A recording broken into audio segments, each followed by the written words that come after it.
Donc, on revient sur Ibn al-Qayyim et sur ce que certains appellent Cheikh Islam Ibn Taymiyyah, parce que j'ai une petite divergence avec certains frères qui nous disent que Ibn Taymiyyah, c'est euh, une référence incontournable dans le l'école Hanbali.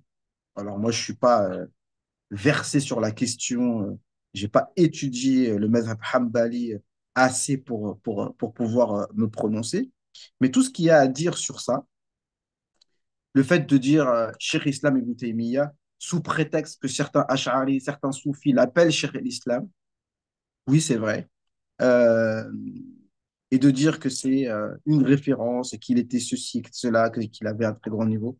Déjà, même si ça devient, comment on appelle ça? Ça devient physique pour moi, tu vois. Ibn Taymiyyah, ça arrive au stade de la haine, peut-être, tu vois. Mais c'est pas le but. Mais j'essaye de me contrôler, mais ça arrive au stade où, khalas. Et dès que j'entends Ibn Taymiyyah, j'ai un rejet, tu vois. Mais malgré ça, on s'en fiche de mon rejet. On s'en fiche de mes états d'âme. L'important, c'est la réalité scientifique. Donc, quand on parle en termes de réalité scientifique, on est obligé de dire qu'Ibn Taymiyyah, ce n'est pas un enfant dans la science. C'est pas n'importe qui. C'est pas un ignorant. Il suffit de lire ses livres, voilà.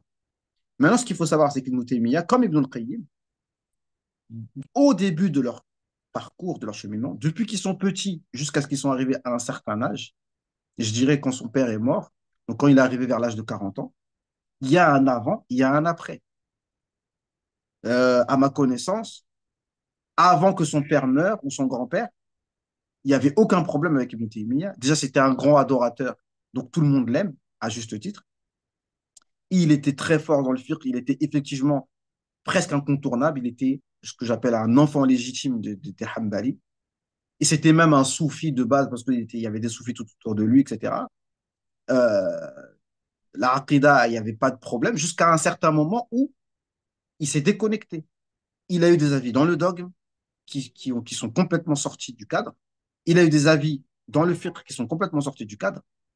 Et c'est ça qu'on lui reproche. Quand on critique quelqu'un, ne viens pas me dire oui, mais il a fait des choses bien, mais c'est pas le sujet. Pourquoi quand on critique les erreurs de quelqu'un, tu me dis oui, mais il a fait des choses bien, oui, mais il était un grand savant, mais c'est pas le sujet en fait, tu vois? Parce que toi, quand tu me dis il a fait des choses bien, ah, faut pas tout jeter, mais là, tu es en train de, pour moi, c'est une sorte de manipulation en fait, tu vois? Ce n'est pas le sujet. Et de toute façon, je suis d'accord. Et dans le fiqh Hanbali, on va citer ses avis, Ibn Taymiyyah a dit, etc. Mais par contre, à ma connaissance, il n'y a pas un livre, par exemple, une explication d'un matn ou l'explication d'un livre avec l'explication d'Ibn Taymiyyah. Ça veut dire que ces explications soient une référence qu'on apprend dans le madhab, qu'on mémorise, etc. Non.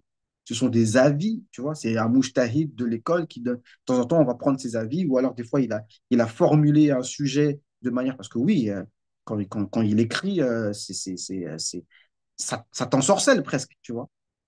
Il a tout dit, il a parlé sur tout, subhanallah. On dirait comme l'imam Suyuti, tu vois. Ça, c'est pas le problème. Mais maintenant, quand on parle d'Ibn Taymiyyah, on le critique surtout sur les sujets du dogme, d'accord?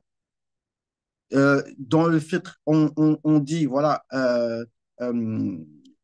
c'est de lui qu'on s'inspire pour dire que nous, en fait, on n'a pas besoin des écoles, parce que c'est lui qui critiquait tout le monde au final, après, dans son dernière étape, qui critiquait l'imam Malik, même l'imam Sibawi.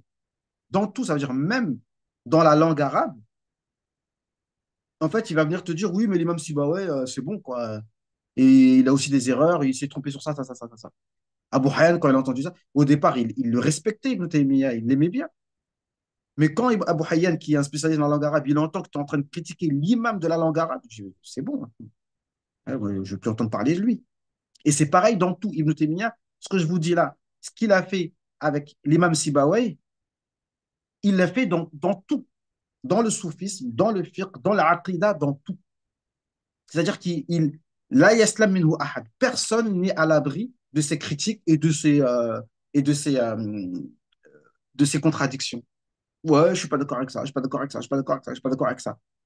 Mais effectivement, il, je pourrais même dire qu'il peut s'asseoir devant même Sibawayh pour lui dire, parce que c'est pas un enfant. Tous les sujets de la langue arabe, il les connaît. Donc, à la limite, peut-être même qu'il a raison, mais à un moment donné, après, faut savoir, tu vois.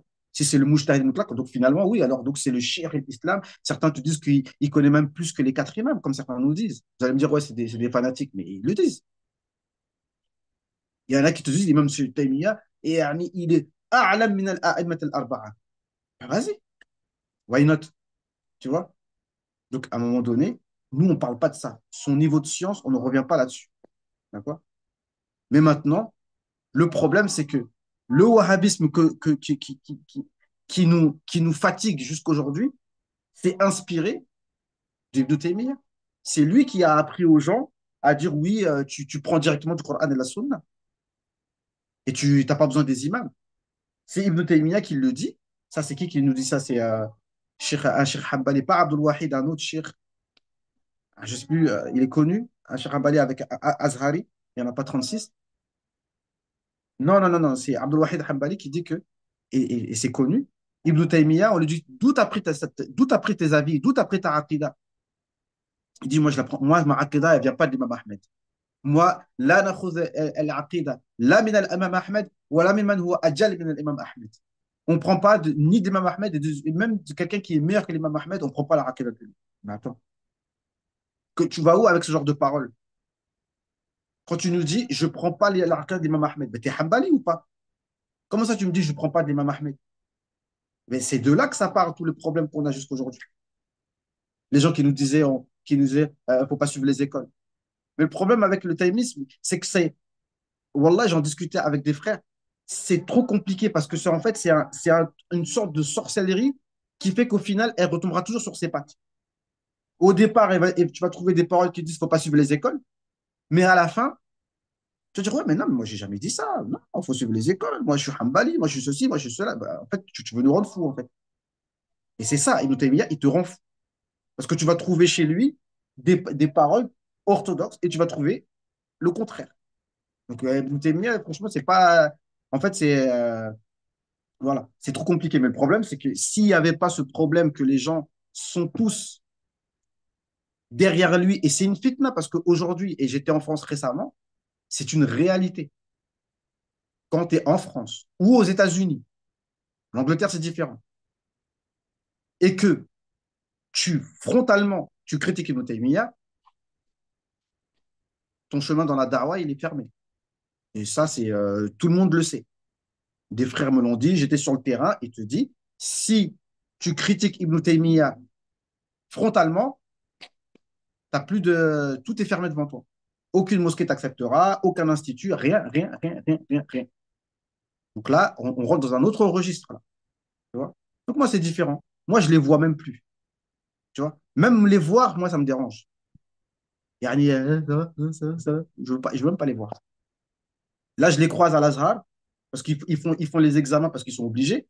Tu vois. Ils me passent pas le salam et je leur passe pas le salam non plus. Mais bon, c'est haram de faire ça. Donc, si tu veux, je veux pas, ils me passent pas le salam, tant pis pour eux. C'est eux qui ont commencé. D'accord. Et donc, mais sinon, parce que quand, à force de vivre avec des gens, c'est ce qu'on appelle vivre ensemble, après, automatiquement, il y a un lien qui se crée, qu'on le veuille ou non. Tu vois? Donc, à force d'être avec des Wahhabis tout le temps, tu les croises partout à la mosquée, etc. Donc, automatiquement, tu vas pas pouvoir les critiquer frontalement tout le temps. Et ça, c'est un problème. Donc, laissez-moi, en tout cas, moi, je suis loin d'eux. Et moi, je vais continuer mon boulot. Vous faites comme vous pouvez. Tu vois. Mais venez pas essayer de réhabiliter Ibn Taymiyyah. Ce n'est pas le sujet. On sait que c'est un grand savant, mais nous, on parle des choses que les gens ils font jusqu'aujourd'hui. Tous les tekfirs et tous les Daesh toutes les problématiques, elles sont inspirées d'Ibn Taymiyyah. C'est pas la peine de me dire oui, mais il avait dit aussi autre chose. Non. Les Daesh s'inspirent de Ibn Taymiyyah, pas de quelqu'un d'autre.